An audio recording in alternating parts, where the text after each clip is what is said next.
Good afternoon, Portola. This is Mr. Meyer here, continuing on with Matilda, chapter 14. If you remember, Miss Trunchbull was last teaching Miss Honey's class and had a conversation with Matilda that was actually quite mean to Matilda, but we'll find out what happens in chapter 14, which is entitled The First Miracle. So Matilda sat down again at her desk. The Trunchbull seated herself behind the teacher's table. It was the first time she had sat down during the lesson. Then she reached out a hand and took hold of her water jug. Still holding the jug by the handle, but not lifting it yet, she said, "I have been able to understand why small children are so disgusting. They are the bane of my life. They are like insects. They should be got rid of as early as possible. We get rid of flies with fly spray and by hanging up fly paper. I have often thought of inventing a spray for getting rid of small children. How splendid it would be to walk into this classroom with a gigantic spray gun in my hands and start pumping it. Or better still, some huge strips of sticky paper. I would hang them all around the school and you'd all get stuck to them, and that would be the end of it. Wouldn't that be a good idea, Miss Honey?" "If this is meant to be a joke, headmistress, I don't think it's a very funny one," Miss Honey said from the back of the classroom. "Oh, you wouldn't, would you, Miss Honey?" the Trunchbull said. "And it's not meant to be a joke. My idea of a perfect school, Miss Honey, is one that has no children in it at all. One of these days, I shall start up at school like that. I think it will be very successful." "The woman's mad," Miss Honey was telling herself. "She's around the twist. She's the one who ought to be got rid of. She's crazy." The Trunchbull now lifted the large blue porcelain water jug and poured some water into her glass. And suddenly, with the water out came the long, slimy newt straight into the glass. Plop! The Trunchbull let out a yell and leapt off her chair as though a firecracker had gone off underneath her.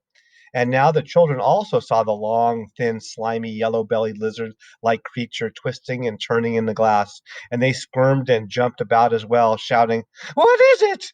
Oh, it's disgusting! It's a snake! It's a baby crocodile! It's an alligator!" "Look out, Miss Trunchbull!" cried Lavender. "I'll bet it bites!" The Trunchbull, this mighty female giant, stood there in her green breeches, quivering like a blancmange, which I have no idea what that means. I'll have to look that one up. She was especially furious that someone had succeeded in making her jump and yell like that because she prided herself on her toughness. She stared at the creature twisting and wriggling in the glass. Curiously enough, she had never seen a newt before. Natural history was not her strong point. She hadn't the faintest idea what this thing was. It certainly looked extremely unpleasant. Slowly she sat down again in her chair. She looked at this moment more terrifying than ever before. The fires of fury and hatred were smoldering in her small black eyes. "Matilda!" she barked. "Stand up!" "Who, me?" Matilda said. "What have I done?" "Stand up, you disgusting little cockroach!" "I haven't done anything, Miss Trunchbull. Honestly, I haven't. I've never even seen that slimy thing before." "Stand up once! At once, you filthy little maggot!" Reluctantly, Matilda got to her feet. She was in the second row. Lavender was in the row behind her, feeling now a little bit guilty. She hadn't intended to get her friend into trouble. On the other hand, she was certainly not going to own up to it. "You are a vile, repulsive, repellent, malicious little brute!" the Trunchbull was shouting.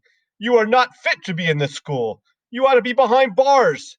That's where you ought to be. I should have you drummed out of this establishment in utter disgrace.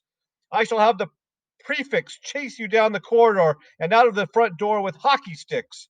I shall have the staff escort you home under armed guard, and then I shall make absolutely sure you are sent to a reformatory for delinquent girls for the minimum of 40 years." The Trunchbull was in such a rage that her face had taken on a boiled color, and little flecks of froth were gathering at the corners of her mouth. I'm feeling that right now, too. But she was not the only one who was losing her cool. Matilda was also beginning to see red. She didn't in the least mind being accused of having done something that she had actually done. She could see the justice of that. It was, however, a totally new experience for her to be accused of a crime that she definitely had not committed. She had had absolutely nothing to do with that beastly creature in the glass. By golly, she thought, that rotten Trunchbull isn't going to pin this one on me. I did not do it! Matilda screamed. Oh, yes, you did, the Trunchbull roared back. Nobody else could have thought up a trick like that. Your father was right to warn me about you. The woman seemed to have lost control of herself completely. She was ranting like a maniac. You are finished in this school, young lady, she shouted. You are finished everywhere. I shall personally see to it that you are put away in a place where not even the crows can land their droppings on you. You will probably never see the light of day again. I am telling you, I did not do it, Matilda screamed. I have never even seen a creature like that before in my life. You have a crocodile in my drinking water, the Trunchbull yelled back. There is no worse crime in the world against a headmistress. Now sit down and don't say a word. Go on, sit down at once. But I'm telling you, Matilda shouted, refusing to sit down. I am telling you to shut up, the Trunchbull roared. If you don't shut up at once and sit down, I shall remove my belt and let you have it with the end that has the buckle. Slowly Matilda sat down. Oh, the rottenness of it all, the unfairness. How dare they expel her for something she hadn't done? Matilda felt herself getting angrier and angrier and angrier, so unbearably angry that something was bound to explode inside her very soon. The newt was still squirming in the tall glass of water. It looked horribly uncomfortable. The glass was not big enough for it. Matilda glared at the Trunchbull.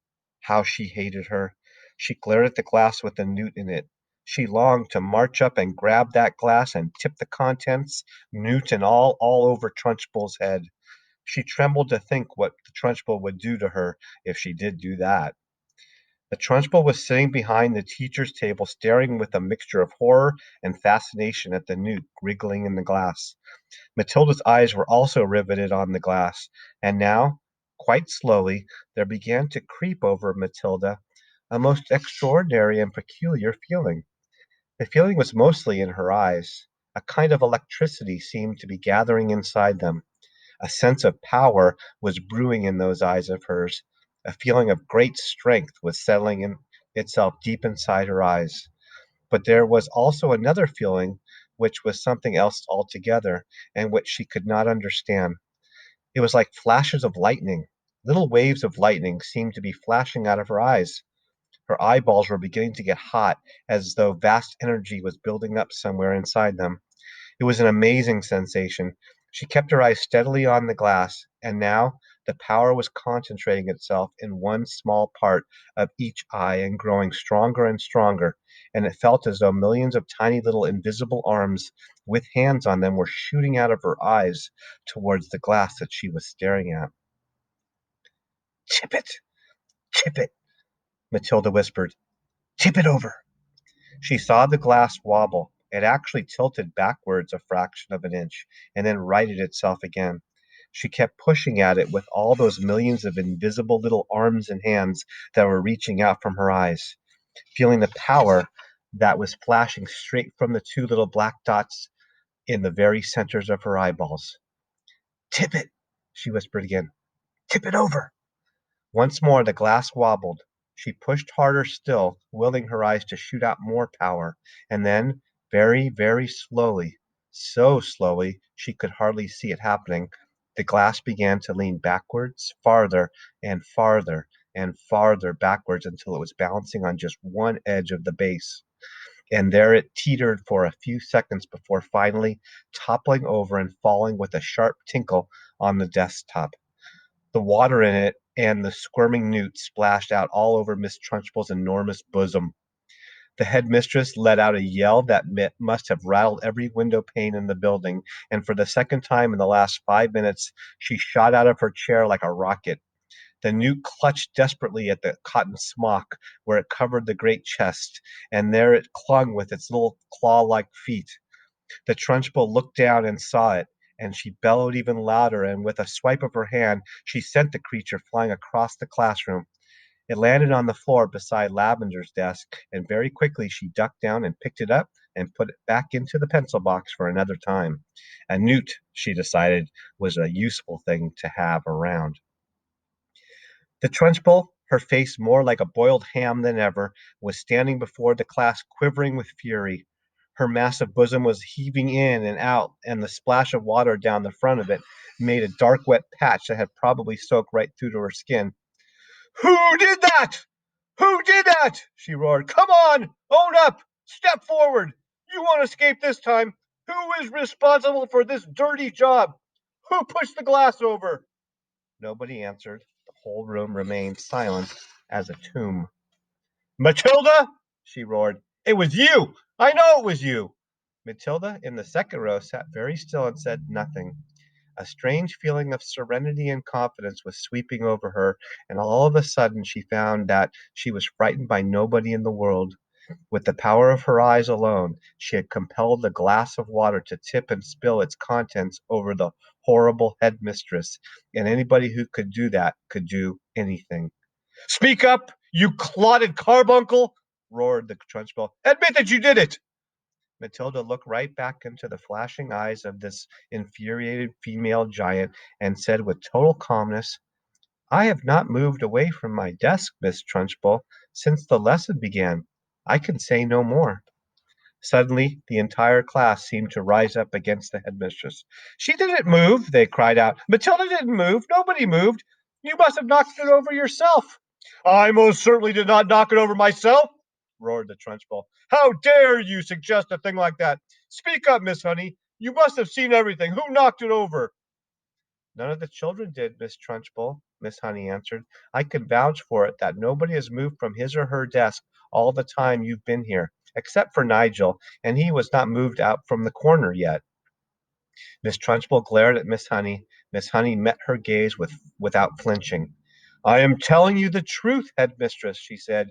"You must have knocked it over without knowing it. That sort of thing is easy to do." "I am fed up with your useless bunch of midgets!" roared the Trunchbull. "I refuse to waste any more of my precious time in here." And with that she marched out of the classroom, slamming the door behind her. In the stunned silence that followed, Miss Honey walked up to the front of the class and stood behind her table. "Phew!" she said. "I think we've had enough school for one day. Don't you? The class is dismissed. You may all go out to the playground and wait for your parents to come and take you home." And that is the end of chapter 14. We find out that Matilda's got special powers. I'll see you next time.